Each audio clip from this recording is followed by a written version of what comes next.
Buang yang jangka balak ay pisas tuto yakin dekinay kinibu uaw uta umapat yaki nyakiklo akati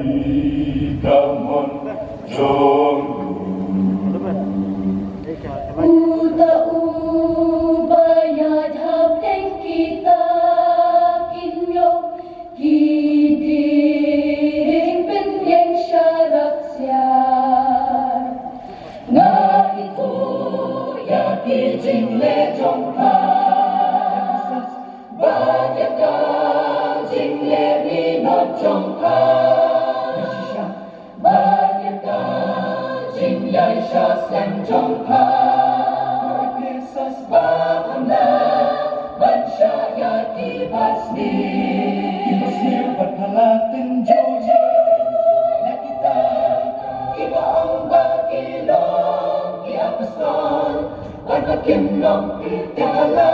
siyang yasi ibalamin yaki ibalamin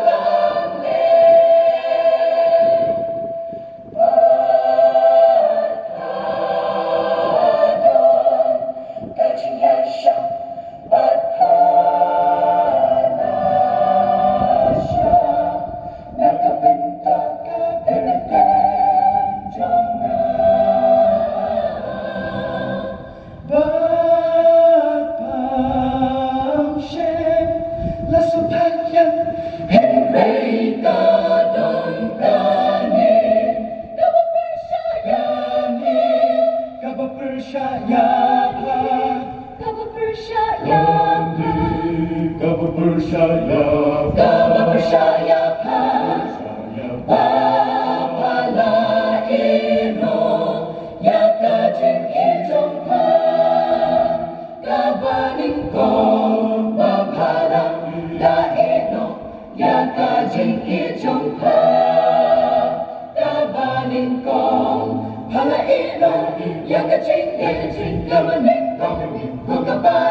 dapat percaya bahwa ino yang kita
Naga jaka jongka lada pangkala kabang